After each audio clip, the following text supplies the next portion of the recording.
want to welcome our awardees, the parents, family members, donors, and friends of the foundation. This year we have 91 student awards representing $134,000 we'll be awarding this morning in the form of scholarships.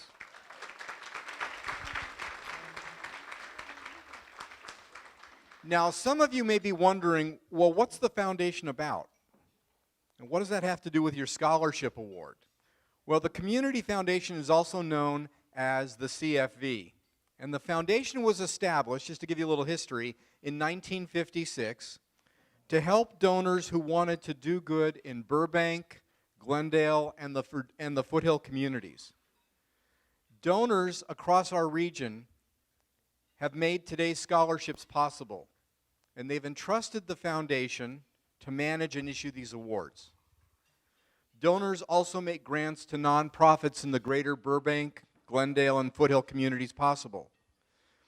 The foundation itself exists thanks to the support of donors, and we're forever grateful for this relationship in which the donors, the foundation, and those in our community can all win together.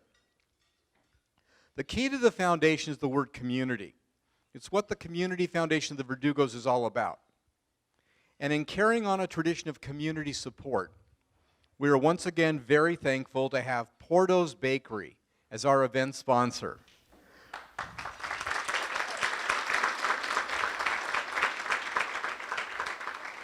Porto's, as many of us know, has been a strong advocate and supporter for the Foundation's educational focus since 2006.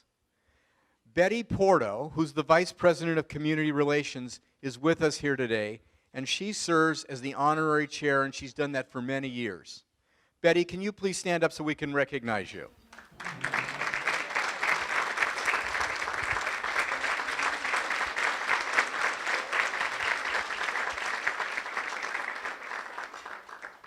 Now, on behalf of Porto's, Betty's again going to be presenting the Porto's gift certificates to this year's new awardees. And many of you, most of you should have picked up your gift certificate when you came in this morning. I will tell you, use your gift certificate wisely, because there are lots of good choices at Porto's Bakery. And every year, for the last few years, I've always gone to Porto's afterwards to see who's in line, and it's usually the scholarship recipients. So Betty's going to be assisting us later in the program with the awards. So Betty, thank you again for joining us. Today, the Community Foundation of the Verdugos looks forward to celebrating the future with all of you here. Student awardees will be going on to schools locally and around the country. Many here today will be the leaders and community members of tomorrow. So thank you again for the diligence and hard work that brought you here this morning. As the chair of the Scholarship Committee, it's a pleasure to be able to work with such a fantastic foundation that not only helps donors to fulfill their philanthropic wishes through grants to nonprofits, but also serves donors who wish to help others with their higher education plans. The scholarships presented today are made possible through the generosity of donors who have established scholarship funds with the foundation. In addition to Porto's Bakery certificates, each student received a copy when they came in this morning of 7 Habits of Highly Successful Teens. Now that's a gift for each of our awardees from the Community Foundation of the Verdugos. You should all have a copy of the program, which is in a multicolor, and that we'll be following that program as we introduce our awardees this morning. I'd also like to acknowledge the members of the Foundation's Scholarship Committee. So please join me as I introduce those members to you. First of all, retired Glendale Unified School District educator and former Community Foundation board member, Michael Seaton.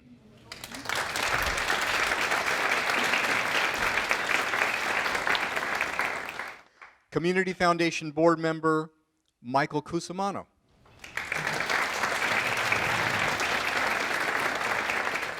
Now, assisting with our Gonzalez Harris fluency interviews is local businesswoman Nancy Guion. And the final member of our committee who's unable to be with us this morning is Tony Beck Espinoza, who's also a member of our board of directors. Let me also acknowledge our foundation board member, Ernie Berger, who's with us today from Virginia. And finally, last but not least, the foundation staff. It's Chief Executive Officer Edna Karinsky. Where's Edna? Our foundation accountant, Julie Berg, who's in the back. Julie's waving at you. And finally, our scholarship coordinator, Elizabeth Marques. Now, Elizabeth is a very important person for those of you who are getting a scholarship, because she's going to be your contact in the coming months, and she and Julie are the ones that are responsible for making sure that you get your money, okay, and that it gets processed. So make sure that you introduce yourself to both those nice women in the back, because they're going to be your friends. Before we begin with our first group of awardees, I'd like you to pay attention to the following, especially the recipients this morning. When I call your name, please approach the stage over here to my left. That's your right. And you're going to exit, walk across the stage, and exit over here. Be careful. I've already found this out. There are stairs here. Okay. Be more careful with the stairs over here because they're metal ones, and they're very slippery. We don't need any liability issues here, all right? The group photographs of student awardees will be taken by our photographer either up here on the stage or to my right by the step and repeat sign after each scholarship group has been awarded their certificates. These photographs will also be available within a week or two on our website at cfverdugos.org. Parents, if you want to take pictures, we ask that you take those pictures at the end of the ceremony, and you can certainly use our lovely backdrop over here to make sure it says Community Foundation of the Verdugos. Students, here's a little friendly reminder. We're going to give you a certificate this morning, congratulating you on your award. Behind your certificate, you're going to find a letter along with an enrollment verification form with instructions. You need to make sure that the college or university you plan to attend fills out the form and returns it back to the foundation by the deadline we've listed so that we can issue your scholarship award. We need to have your college or university confirm your enrollment. So you don't want to do this right now, but you need to do it during the summer or when you start school. All right, let's get started. Betty Porto, can I ask you to come up here and say a few words to our recipients and their families this morning? Good morning, everybody. Most of the time when I speak out, whether it's at a university or in elementary school, I always push education because I really believe that education was what made my mother such a successful businesswoman. She had a bachelor's degree, and even though she didn't know the language, she didn't speak any English, she knew what an architect was, what an engineer was. She knew she had to go to a bank and get a loan. So it's so important for people to have an education. And again, it doesn't matter in what you have the education, because my brother, my sister, and I ended up falling in love with the business, but we had to have an education because my parents wouldn't have it any other way. So I went as far as getting a master's from UCLA, and I was going to go to law school. And in 1982, there was an overflow, too many lawyers. So they kept telling me to stay in school. And then I realized, I can do a lot of stuff staying behind and trying to get the business to the next level, which is what we did. So even though I didn't practice law, I'm able to, I'm not shy about public speaking. So I learned a lot while I was in school. So that's something that we really believe in. It doesn't matter what you end up doing. Having an education is going to be the thing that's going to give you more success in life. And for those of you, because in my family, between my brother and my sister and I, we have 7 children. And I'm very proud to say that they all have now graduated with a degree. So that's awesome to have a family whose children all went to school, because grandma wouldn't have it any other way. And grandma and grandpa paid for all their education, so we owe them a lot. But one of the things that I can't emphasize enough for you guys that are starting in the university, once you get used to the university life, get a job. Get a job, because if you don't get a job, when you graduate, 99% of the people don't know what they want to do. But if you have a job and you've done it, you already know, well, I don't want to do this. And that's what, one of my daughters did. One of them was involved in all the philanthropic work. She never got, she didn't listen to me. She didn't get a job, didn't get any. So when she graduated, she was lost, didn't know what to do. So then she had to get the internships after graduating. My other one, who was studying business, did get an internship. And she realized, okay, I don't like accounting, it's boring. I don't like HR, that's boring. I want to do operations.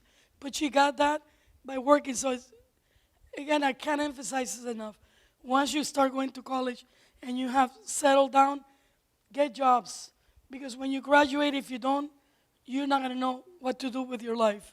So that's my advice to you, coming from my family. And good luck to all of you guys.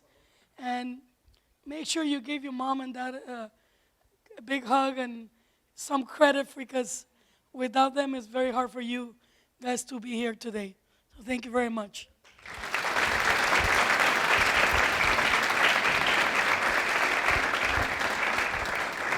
So, Betty, thank you for those inspiring words. We're going to ask you to join us back up here in a few minutes, okay? Let me just add one other thing to Betty's comments about getting a job. I work in student financial aid. I've been doing that for a very long time. So students, here's a little piece of advice for you, and parents will nod when I tell you this. If you get a job while you're in college, I know it sounds kind of strange, but if you can work while you're in college, not on a full-time basis, but if you can work no more than 10 or 12 hours a week while you're in college, your grades are going to be actually higher than somebody who doesn't work. That's what our studies have shown. If you work no more than 10 or 12 hours a week, your academic performance tends to be better because you learn how to manage your time. And not only that, you feel more a part of that campus community because you're investing a part of yourself. So thanks for those wise words, Betty. Okay, Michael Seaton's joined me up here on the stage, and he's going to help Betty present our first group of awardees. Though the majority of our scholarships are given to graduating high school seniors, several scholarship funds provide awards for students at Glendale Community College. For 2017, these are the Benedict Journalism Memorial Scholarship, the Youngquist Nursing Scholarship, and the Tuesday Afternoon Club Scholarship. The Benedict Journalism Scholarship was created by Fran Benedict to remember her late husband, Chuck Benedict. Mr. Benedict was an internationally renowned sports broadcaster and journalist who made his home in Glendale.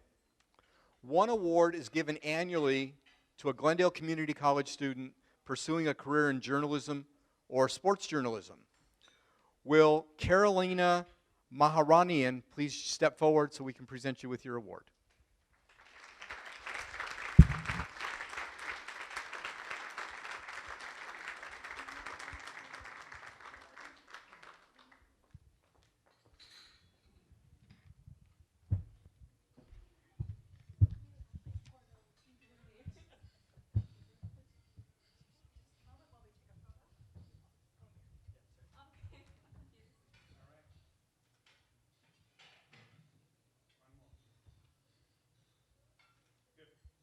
Carolina, you did a great job showing everybody how this is done. Okay, thank you.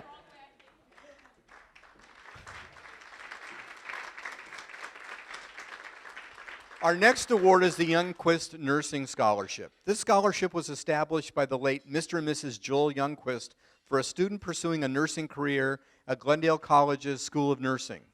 Mrs. Youngquist had a successful career as a nurse, and over the decades she embraced her profession of healing and care. We are saddened by the passing of both Joel and Shirley last year, but we ask that Sona Babakabian please join us up here on the stage.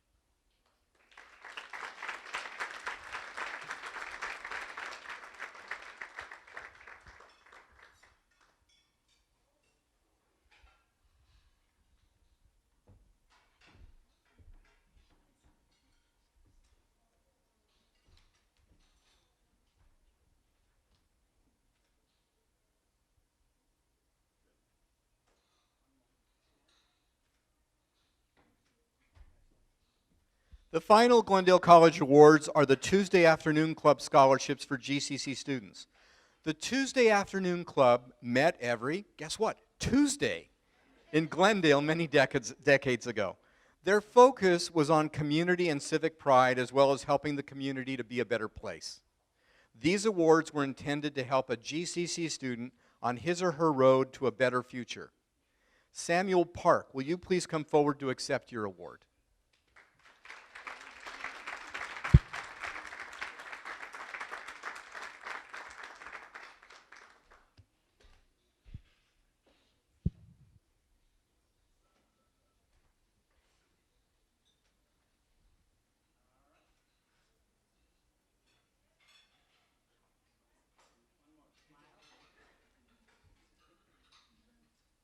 Perfect. It's now my pleasure to ask Community Foundation of the Verdugo's board member and last year's keynote speaker, Michael Cusimano, to introduce not one, but two speakers, two student speakers. Michael, you join me up here? Thank you, David. Good morning, everyone. It's my great pleasure to introduce our next two speakers, our student speakers, who I came to know 2 years ago during the interview process for these scholarships, our Community Foundation of the Verdugo scholarships. And over the past 2 years, we've kept in touch, and I've become very good friends with these two wonderful young men, who I have no doubt will both be transformative leaders in the very near future.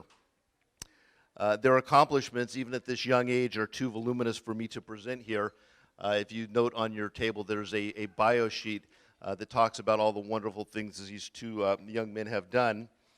Briefly, Mark and Andrew are both pursuing simultaneous degrees in mechanical engineering and business administration at UC Berkeley College of Engineering and the UC Berkeley Haas School of Business. In the fall of 2017, each will be entering their third year at Berkeley. During their time at Berkeley, the brothers have been heavily involved in a variety of campus activities, including CalSol, the Solar Vehicle Racing Team, Engineers for a Sustainable World, and the Momentum Speaker Series, which the brothers founded and co-run in a series of TED-style interviews at Berkeley. Since January of this year, Mark has been working at Apple as an engineering program management intern, and this summer Andrew will be staying in the Bay Area to intern at Tesla as a mechanical design intern on the Model 3. The brothers are residents of Glendale and attended Clark Magnet High School, graduating in 2015. They are proudly half Armenian and half New Zealanders, and are great representatives of the best of our youth today. In 2015, Mark received the Sam Bear Scholarship for the Community Foundations of the Verdugos, and just 2 years ago was attending this breakfast, as are you today. Likewise, Andrew was also in your seat 2 years ago when he received the Big Man Fritchie Scholarship. So it's with a great deal of pleasure that I introduce our student speakers today, Mark and Andrew Ansell. Yeah, okay. Thank you, Mr. Cusimano, for that wonderful introduction. We'd like to start by daring the audience. We dare each and every individual in the audience today to dream. Dream bigger, dream bolder, and pursue those dreams. And that's what we're here to talk about today. Hi, I'm Andrew. I'm a rising junior at UC Berkeley studying both mechanical engineering and business administration. This summer, as Mr. Cusimano said, I'm interning at Tesla Motors as a mechanical design intern working in interior engineering for the Model 3. And I'm Mark. I'm also double majoring in mechanical engineering and business administration at UC Berkeley. I've been working at Apple since January, taking a semester off to do that, working on Macs, doing engineering program management. In many aspects of our lives, we've created opportunities for both of us to thrive that weren't already there. But succeeding in college was intimidating. It was different because we were now being graded against students who were also at the top of their class. But we want to paint a picture of how we've been able to accomplish what we have in such a short amount of time. And a critical part of doing that was that we've always had a vision. Something big, something bold, and something that we didn't really quite know how we were going to accomplish. So that's what we want you to start with. As an example, when we were in your seats a few years ago, these were our visions. We wanted to intern for Apple and Tesla, study both business and engineering, study abroad, and graduate from Berkeley debt-free. But at the time, these seemed pretty far-fetched. We didn't know anybody in Silicon Valley, nor did we have fully funded college funds. But we set our sights on these visions regardless. Now, we're interning at these two companies, have been accepted to study abroad in Ireland, are studying both engineering and business, and so far haven't taken out any loans. And our new visions are on the right. A critical component of achieving these visions was having a growth mindset. So a growth mindset is understanding that your abilities and intelligence can be developed, coined by a Stanford psychologist. Andrew and I have had a growth mindset for as long as I can remember, and essentially this means that we see challenges as opportunities for growth. As an example, I want to show you an email I sent my academic advisor in my first semester of my freshman year. Note, I believed that I could intern at these companies, even though at the time I had no idea how I would do it. So I reached out, and as you can see the date, that was 2 months into my freshman year, and I asked my academic advisor about alumni who have already been working there and reached out to connect. 2 years later, Mark and I are interning at, respectively, Apple and Tesla. So does anyone recognize the gentleman in this photo? Just feel free to shout it out. Yeah, so it's Tim Cook, the CEO of Apple. And so both Andrew and I have admired Tim Cook for as long as we can remember. We really admire his leadership of a company that we look up to. And so I really wanted to meet him, and that was kind of a dream of mine, because I wanted to humanize someone who I thought was so far away from me. And then in humanizing him, I could see, okay, this is something that is possible for myself.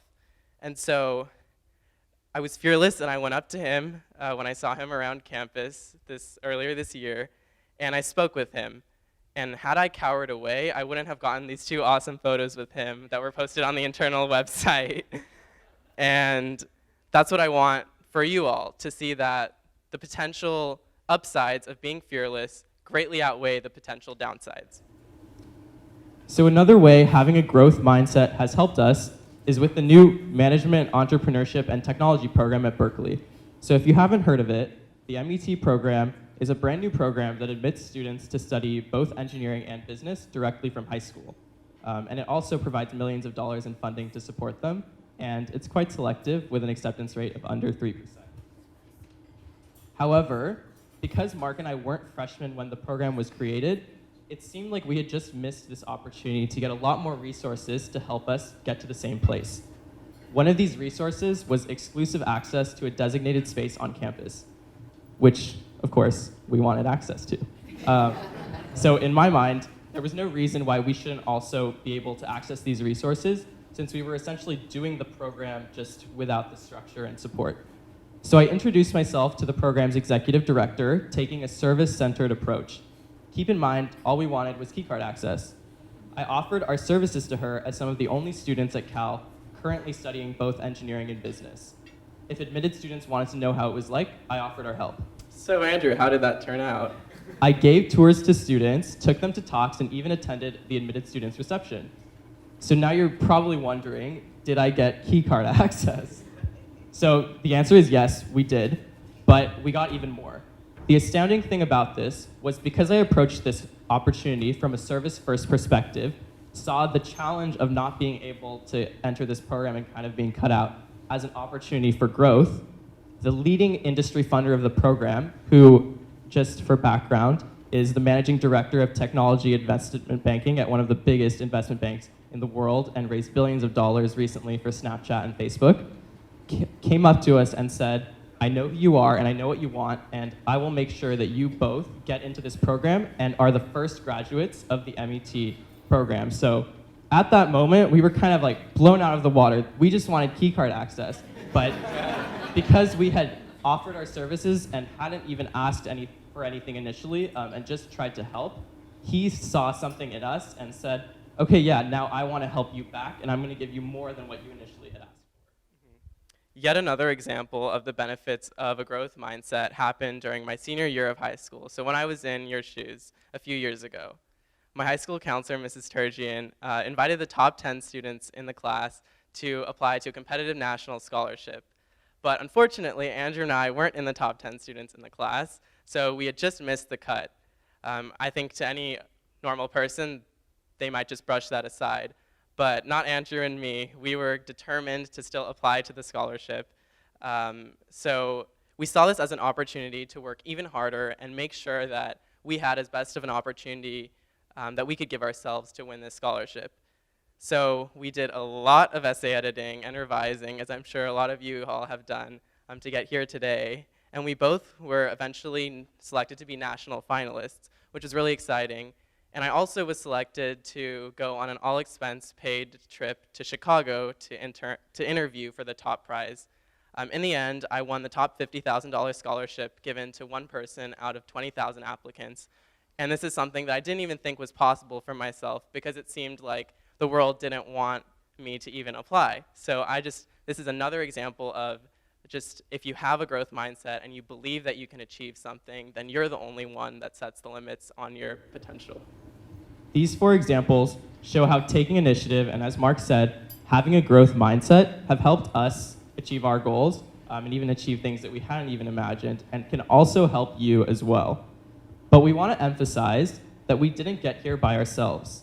In fact, as Oprah Winfrey says, nobody makes it alone. Nobody. So how have we accessed mentors along the way? So it's really interesting because we have a lot of mentors that don't know us personally or don't know we exist at all. People who we look up to, like Andrew said, Oprah Winfrey, Steve Jobs, Maya Angelou, Paulo Coelho, etc. We spend a lot of our free time watching YouTube videos of the interviews that these people give because it gives good insights into how they view the world and how they got to where they are today. But mentors can really be anywhere. Your parents, scholarship donors, or even students who are just 1 or 2 steps ahead of you. A lot of successes that we've had have come from meeting with students who are 2 steps ahead of us and deconstructing how they got there. And so what's next for us? We will be studying abroad in Ireland in spring 2018, and we're both going to do summer programs this summer at the Stanford Graduate School of Business and Harvard Business School.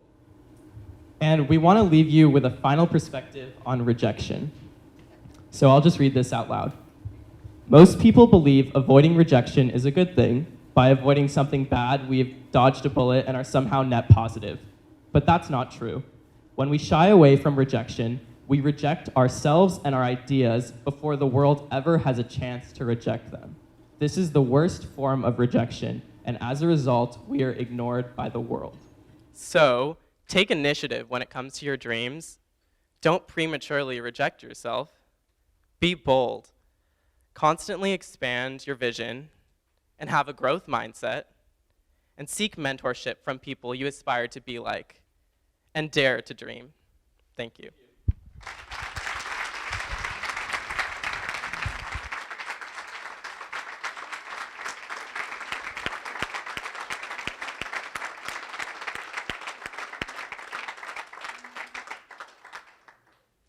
Wow. So to all you students out there, 2 years ago, these guys were sitting in your seats. And so what a powerful message. What a powerful message. Thank you so much for bringing that and sharing that with us today. We have some mementos of your visit here with us. So on behalf of the Community Foundation of the Verdugos, please accept these. And thank you so much for coming down and presenting that to us.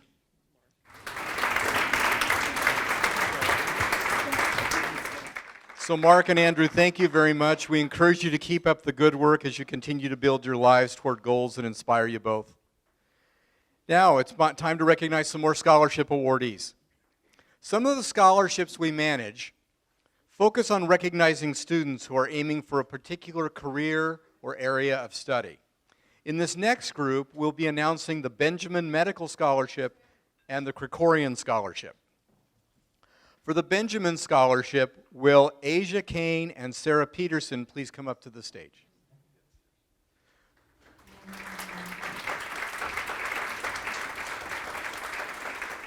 While they're joining us, the Benjamin Scholarship Award is given to students who are pursuing an education in the medical field. Dr. John Benjamin was a medical doctor himself, and his wife May was a nurse. Both are no longer with us, but their wishes and legacy carry on through this award.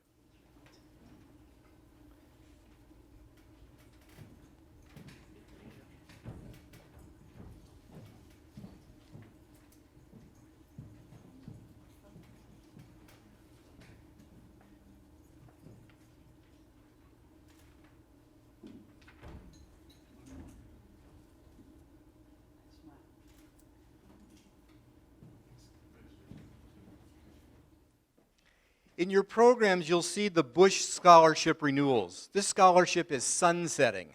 That means it's issuing only renewal awards until its remaining funds are gone. We send our congratulations to those renewal students as they pursue careers in the education field. Next in your program is the Margaret and Leonard Kauffman Medical Scholarship. This is a unique scholarship in that it is awarded to a Loma Linda University medical student specializing in preventive medicine. Since this award is handled by the university, in this case Loma Linda, we send our congratulations to Leona pro bono. The Krikorian Journalism Scholarship was established by Business Life magazine and the Krikorian family to recognize the academic, community service, and career goals of a student pursuing a degree in journalism, publishing, or marketing. John Krikorian was the founder and editor of Business Life magazine, and his wife Elsie worked alongside him. The Krikorian son Greg serves as a member of the Glendale Unified School District's Board of Directors and was not able to be with us today due to his busy schedule. However, the scholarship committee is happy to ask Melody Shasavaranian to join us up here on the stage to accept your award. Melody?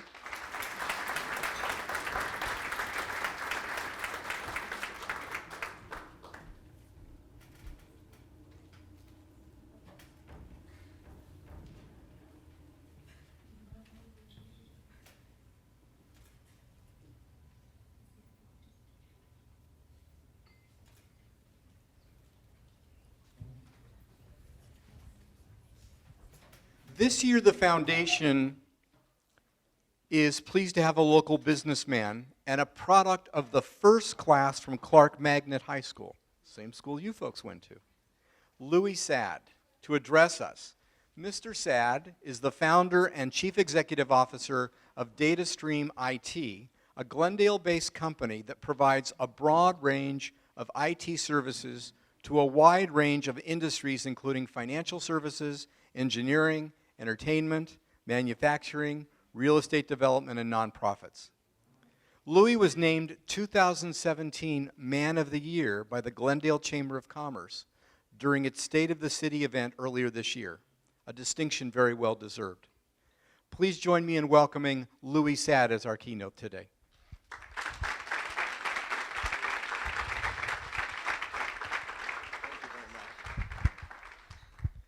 Thank you so much.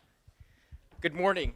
I'm honored to be in the presence of such an accomplished group of students. It seems like only yesterday that I was this age. If you haven't already, you're going to start hearing a lot of people tell you that you are the future. And to all the students I say, they are absolutely wrong. Your value does not only lie in the future. You are the present. You matter greatly today. Wherever you go from this point forward, your communities and your world need you right now. You are about to embark on a really exciting time in your life, your final days of high school, the adventure of college, and beyond. You should enjoy every moment.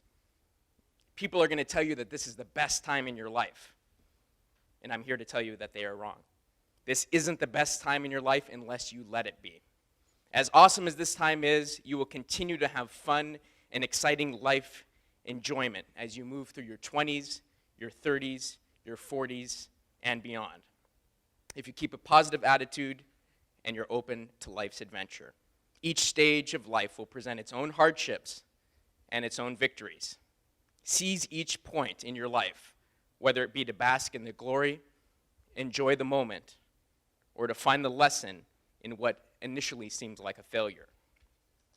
But back to right now. You're very young. You have time on your side, so don't waste it. These next 10 years are absolutely critical to the rest of your life. You're now old enough for people to take you very seriously, yet you don't have the greater responsibilities that come later in life. During this time, you may think anything is possible. And if you think that, you'd be right. College is that time where people are willing to take risks on you and invest in you, the way that people in this room have invested in you today. And while college is an investment both financially and of your time, it's also a great time to invest in yourself in ways that become much more difficult later on in life.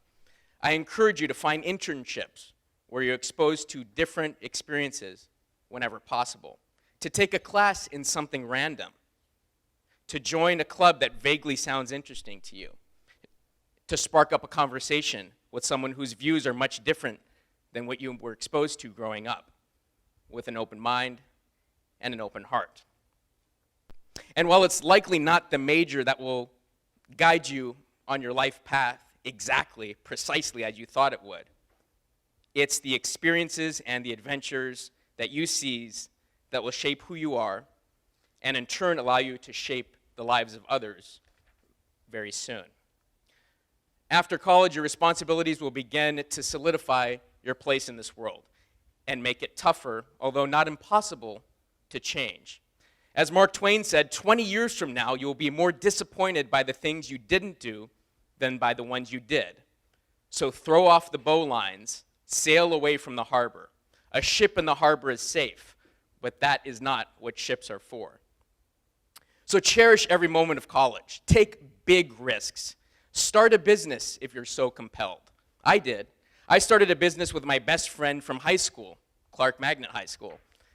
People always say how impressed they were that I was able to build this business on my own and with my buddy way back then. Wow, that was so impressive, all the risk that you guys took. But the reality is there was absolutely no risk. If we failed, we could get great jobs with our new degrees. The risk would be infinitely greater now that we have the concrete responsibilities that life presents when you're 34 years old like I am. Just like compound interest, the topic I first learned about in my Glendale Community College accounting classes, the small investments you make now will exponentially grow by the time you're old enough to appreciate and enjoy them. So take risks. Trust me, you'll never have the same flexibility and freedom the way you do right now. So my story of my business started, as I mentioned, when I was at Clark Magnet High School. I met my best friend there.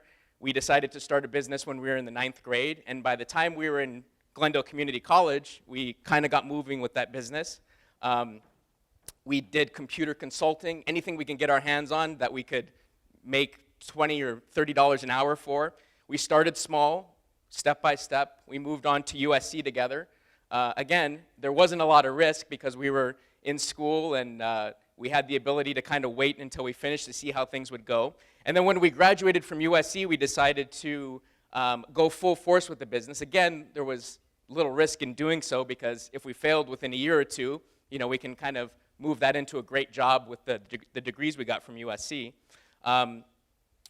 Growing up, we had an interesting experience because I was born in 1982, and when I was starting school, there was no such thing as the internet that anyone knew of. Can you imagine that? I'm still 34. I'm relatively young, and there was no internet when I was in elementary school and middle school. We started hearing about it, and by high school, it was something that was in the news a lot. We would hear about stories like Bill Gates and Steve Jobs, who dropped out of college, which I don't recommend doing, and starting their own businesses. So that was an interesting time, and there's a huge point there with taking that risk. And when I say take that risk, it could mean starting a business. It could mean getting that job that you didn't think you were able to get. It could mean getting that internship that you might be a little interested in or a lot interested in. But as Betty Porto said, just do it. Get that job. Start that business. Start consulting in something that you know about. Ask advisors for help. Do it now because it's much more difficult later on. This is a phenomenal time in your life. So here's the way this works. The world owes you absolutely nothing, but you owe it to the world to help leave it better than you found it. There are many illusions in life at this age in particular that make it look like the world owes you something.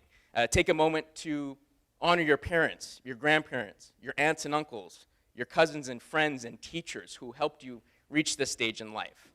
Their love gives you the illusion that food appears in the refrigerator, that help is there always when you need it, and that higher education is attainable for anyone who wants it. No matter your parents' and your family's financial status, remember how blessed you are for your opportunities. It's sometimes easy to forget that many people in this world aren't as lucky. Take a moment to appreciate the people in this room today. They're affiliated with the Community Foundation of the Verdugos, an organization that for over 60 years has been strengthening our community through granting funds to nonprofits and awarding scholarships that you're receiving today. It took decades of hard work from men, women, and families to save money and decide to invest it in their community, to invest it in you. In contrast to the selfless giving that brings us here today, today's society offers a more selfish perspective. If you look at social media, you'll see photos of people living their best lives, quote unquote, and giving us all types of hashtag goals in their comments. Don't believe everything you see. If it seems too perfect to be true, it probably is. Nobody posts a photo of themselves when they're down and out. The selective posts of social media distort our views of reality and make us question if we're truly on the right path. If you do happen to find yourself looking at these filtered lives and thinking, I should have this, remember you have something greater. You have an entire community backing you, a community rooting for you, not to have perfectly lit Instagram photos, but a lifetime of success. Remember that everyone has their ups and downs, but we are all the captains of our own destiny. We are all in charge. The fact that you're here today is a reflection of your great accomplishments thus far as students. But it's also due to the tremendous luck that you have by living in the best country on the planet and by being part of an incredibly involved community with this very special foundation, a foundation started and maintained by people who care about their community and its future and its present. All of you are sharp, capable young people. You're the present, and we're counting on you to carry the torch further down the road. My closing message to you is to be thankful, be engaged, be honest, be patient, and be ready to start carrying the torch sooner than you initially thought. Thank you for being up to the challenge. We're counting on you, and we're right there with you. Thank you very much.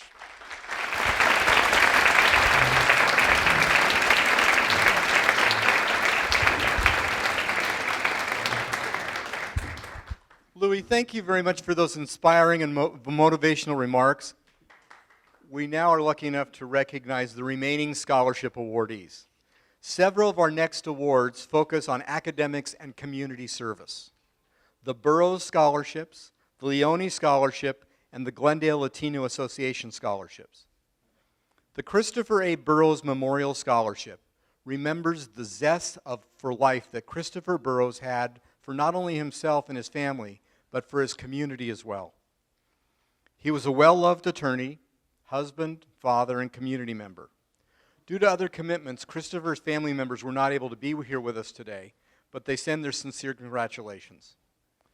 We know that Christopher's zest for life will be well represented in these young scholars. So I would ask the following students to please approach the stage. Noor Alanizi. Jennifer Gorman.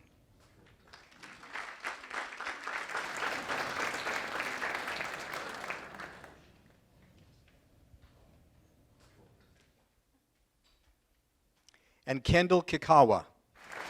Kendall here?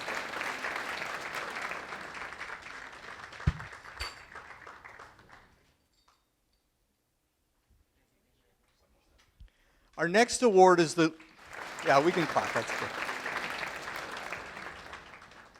Our next award is the Leone Scholarship, which recognizes the academic achievements of a graduating Glendale High School senior. The award was founded by Frank and Ann Leone in memory of their daughter, Cindy Leone, who was a stellar student at USC. Would Kristen Lallette please approach the stage so we can congratulate you? Kristen?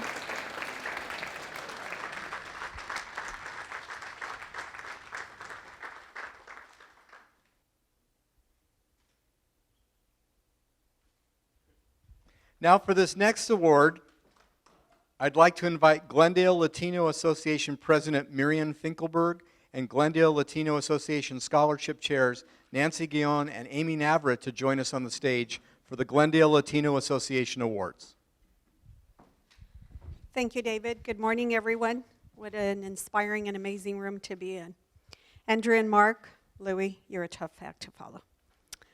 So let me tell you a little bit about the Glendale Latino Association, who gives scholarships to amazing Hispanic students of Hispanic heritage every year. We were founded in 1990 by incredible visionaries, Isabel Ibarra, Frank Quintero, who was the only male of the group and would later move on to be the mayor of Glendale, Lila Ramirez, who her own daughter would be a former mayor of our beautiful city of Burbank, and Rosa Former, whose son would go on to be a former assembly member. Our board is comprised of volunteers, and our goal every year is to excel and reach beyond what we had in the past. When this organization started in 1990, their goal was $500, and they met it and exceeded it every year. While it seems minimal, these were professionals trying to do something on their own time. And in the last 10 years, we had a dynamic transition. And before you are two amazing ladies who have helped in the transition. And this year alone, we are going to be giving $20,000 to excelling students. So, you know, we're pleased to do this. When people ask me what's in it for you, I always say, look at the room that is filled. What is it that we should not be doing for these kids? We should do this every day of the week. And as I said to our kids on Thursday, while the room and the news, all you hear is negative and gloom, they haven't been in this room and seen what an amazing amount of kids and talent is here. And how, as Louis well put it, you are our today, you are the tomorrow, and you are the future. So I'll leave you with this thought. The future belongs to those who believe in the beauty of their dreams. Eleanor Roosevelt.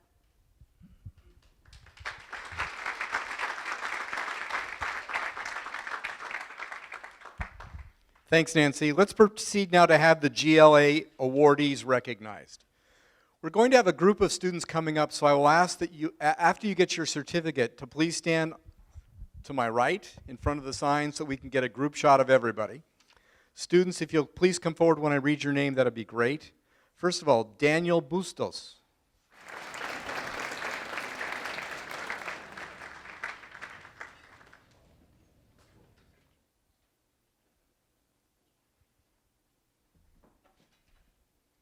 Tiffany Duarte.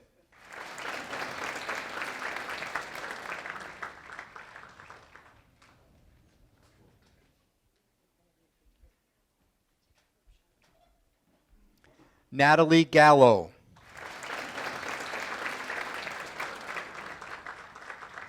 Jennifer Cabella.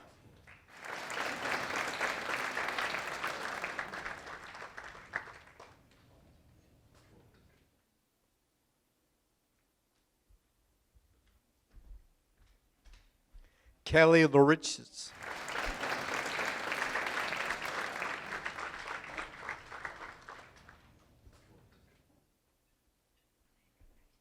Carolina Moranian.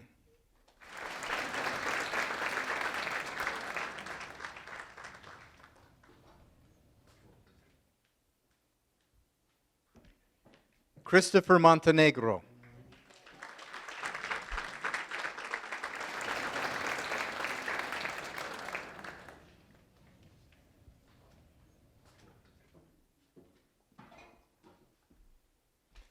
Melanie Paredes.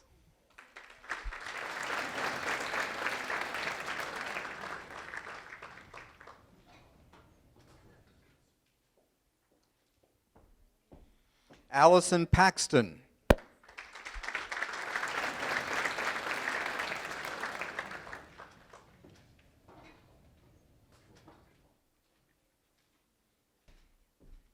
Alexandra Pena.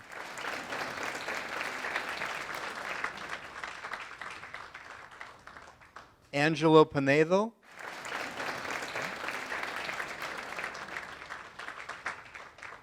Jeanette Talapa.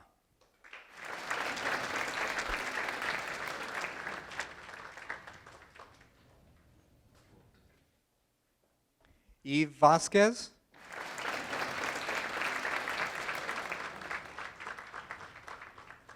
And Yasmin Sinsun.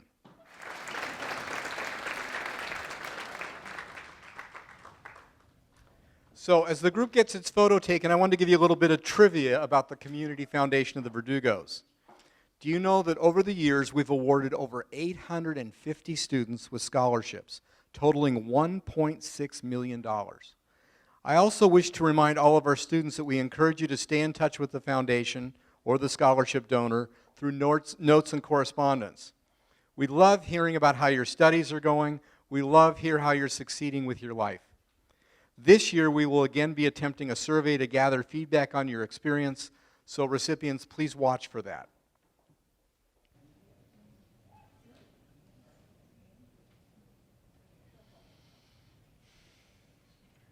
Our next award is the Big Man Fritchie Scholarship. Leonard Fritchie was a longtime resident of Glendale and La Crescenta, where he lived and he worked. He was in many ways a man before his time in his views of the world around him.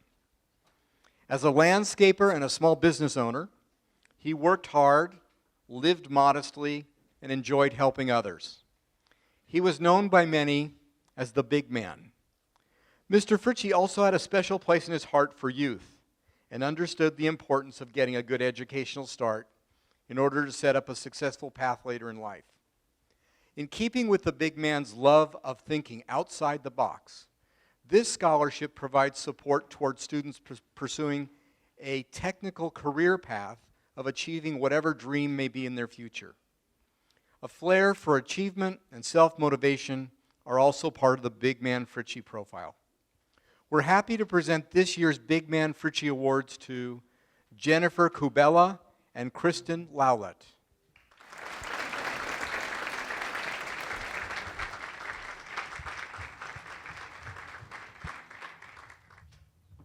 While they're taking this picture, last year's Fritchie awardees have been approved for a Renewal Scholarship, and they are Eileen Abulian. Eileen, I think I saw Eileen come in. Eileen, where are you? Please join us up here on stage.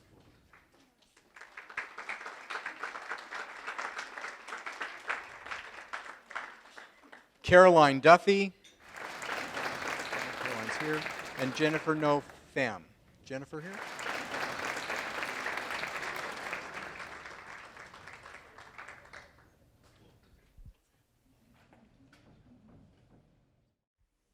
I also want to remind you that all photos will be posted on the Community Foundation's websites in a few weeks, so you can download and share today's event with your family and friends. We'll also have selected photos on the Community Foundation's Facebook page, and if you haven't done so already, please like us on Facebook.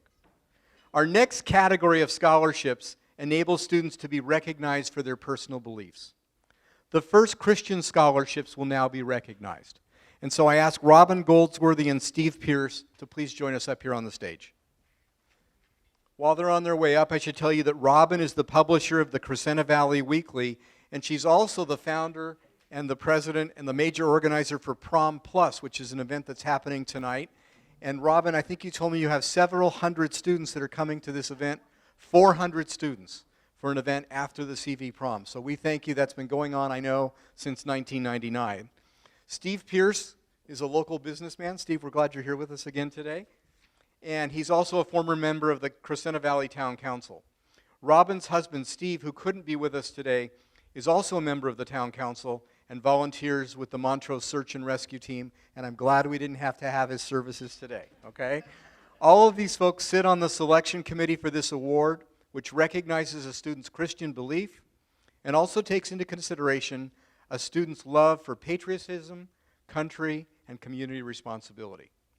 So once again, we're going to have a group of students coming up, so I will ask that after you get your certificate, students, to please stand to my right in front of the sign down here so we can get a group shot of everyone. Will the following students please come up? Joanne Blood.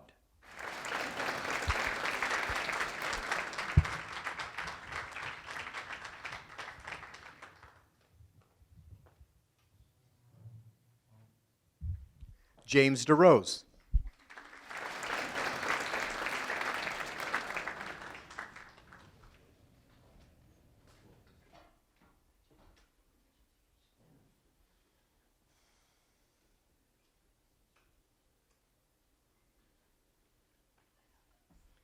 Anthony Francisco.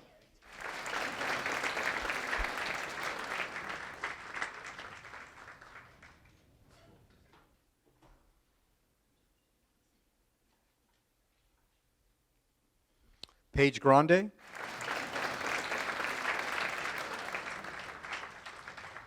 Kiana Karn.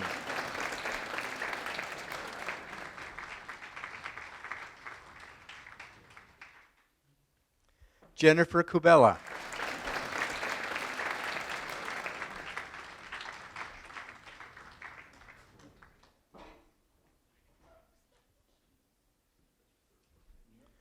Marek Nuberens.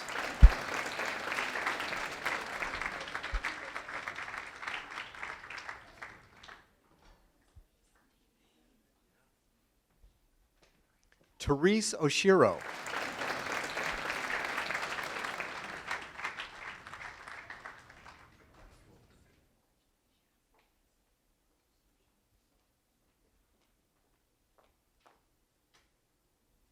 Andrew Traber.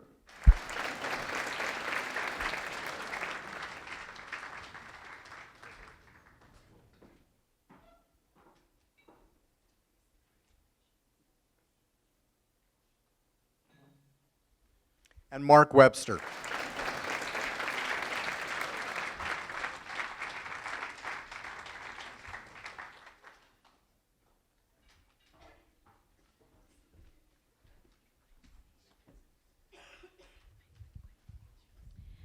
Excuse me, this is not part of the program, but we have Jonah Cabella.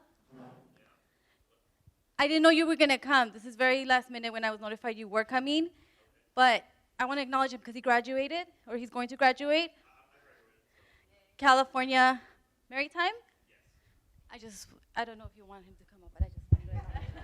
Come on up.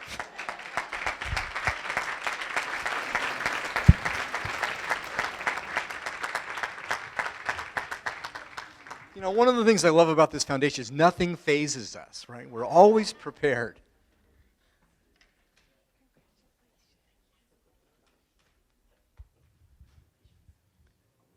Now, in your program, you'll also see a list of the students who were renewed for the coming year. The first Christian scholarships, while they're taking their photo, are among our most established scholarships, and were among the first of the scholarships to offer students the chance to get a renewal award if they maintained their grades. The Tuesday Afternoon Club Awards were among the foundation's first scholarships to be created.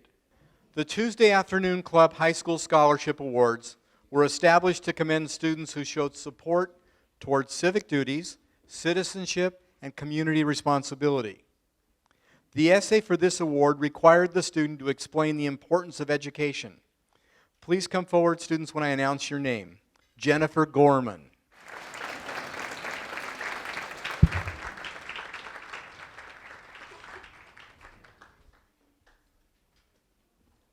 Kristen Lillette.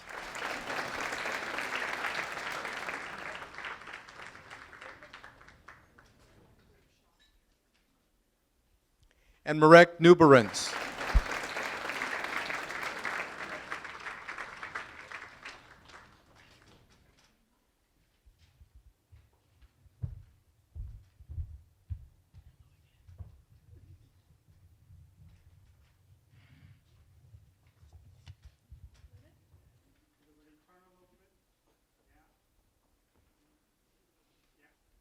Our final two scholarship awards were set up with the intention to recognize a student's hard work toward attaining a better future. Chuck Sambar and his late wife Lois are behind the establishment of the Sambar Scholarship Endowment. These are awards intended to provide a little hand up to those students needing it to pursue their college dreams. As a former board member with the Glendale Unified School District, Chuck holds education dear to him to this day. He now lives further north and was not able to be with us this morning, but he sends the following message to all recipients. Congratulations to the scholarship recipients and my deep appreciation to the parents, the teachers, and the Community Foundation, and most of all the students. I'd like to now call the following students up to receive their awards. Christina Bedrosian.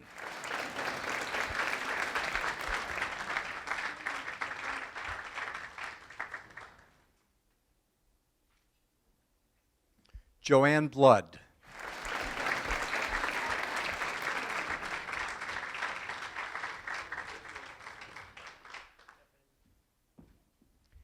Aisha Mosadek.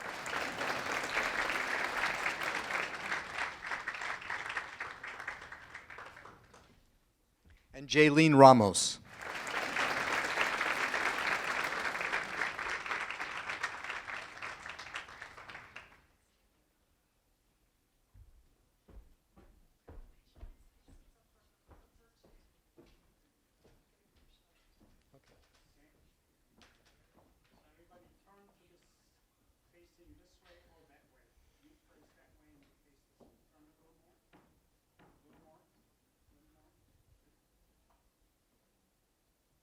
The Gonzalez Harris Bilingual Scholarship Awards are given to students who have shown academic fortitude while also being fluent in both English and Spanish.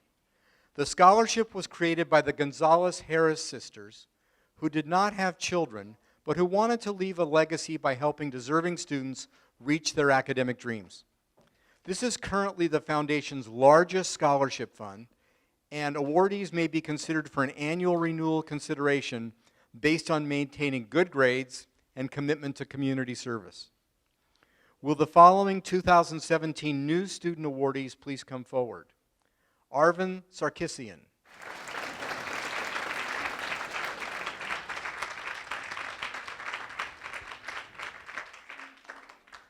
And Jeanette Talapa.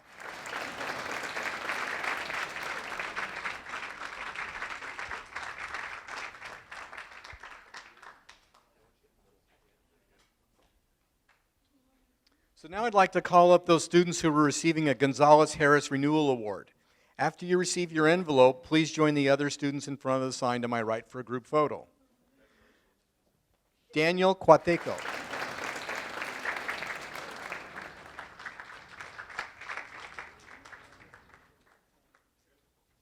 Jacqueline Cuateco.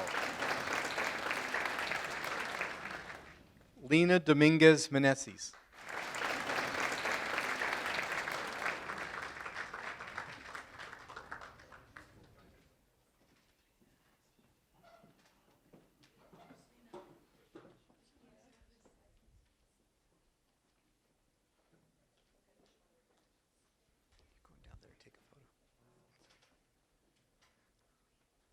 Betty, can you stay up here for just a sec?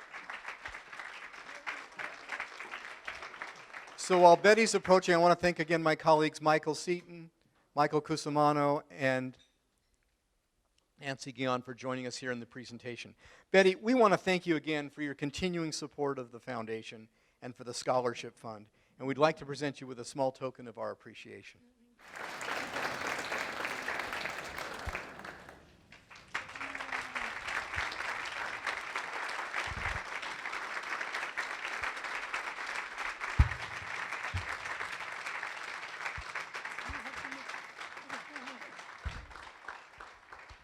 Thanks, Betty. It gets bigger by the year. It gets bigger You by gotta the keep year. coming. So does your contribution to the Foundation, so thanks.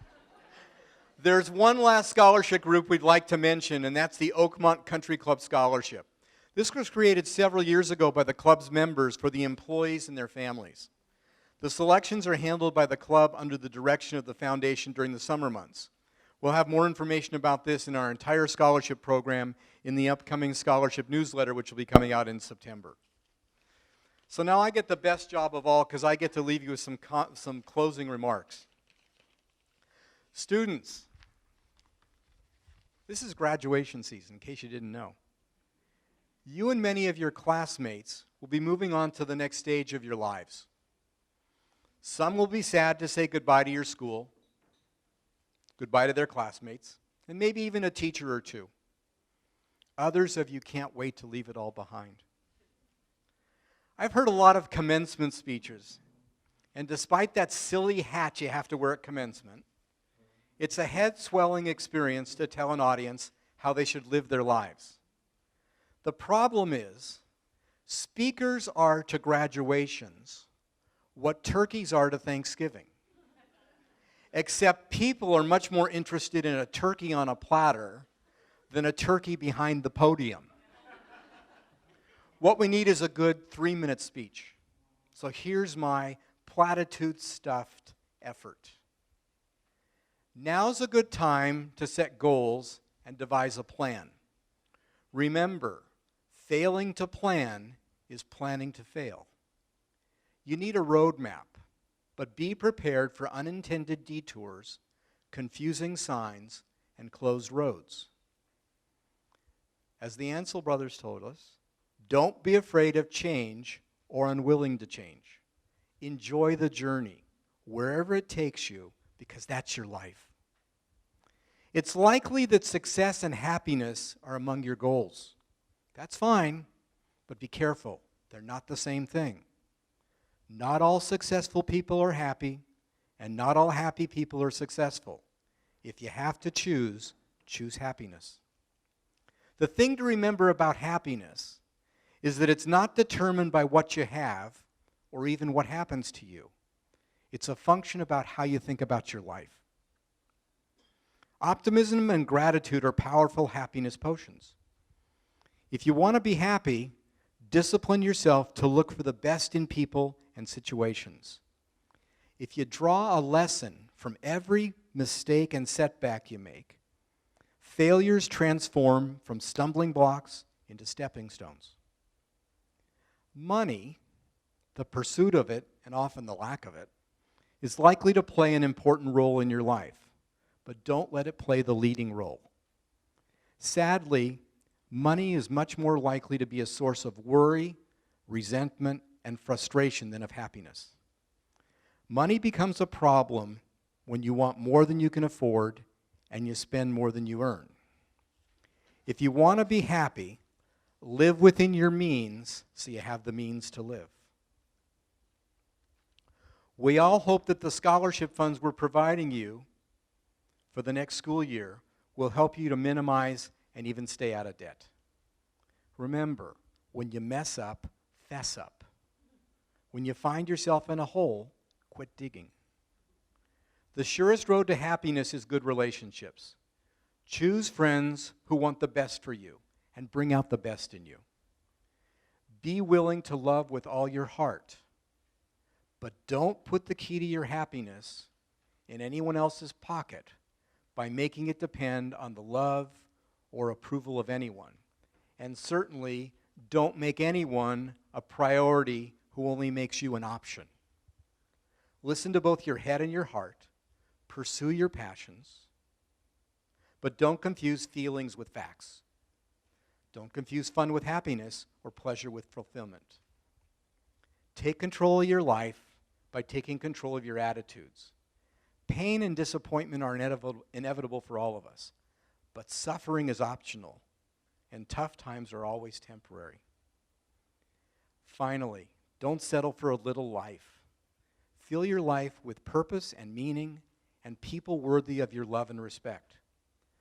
Don't sacrifice 1,000 tomorrows for a few todays. Respect yourself and others, avoid self-righteousness, and be kind rather than right. All of this is the foundation and the community. Wish you the best as you move on to the next phase of your life. We are confident that our future is in good hands with the important contributions you will make to our society. We want to thank all of you for joining us today. And please be sure to take those lovely centerpieces home. And we look forward to your continued success, and we wish you well on the journey ahead. Thanks, and have a wonderful day.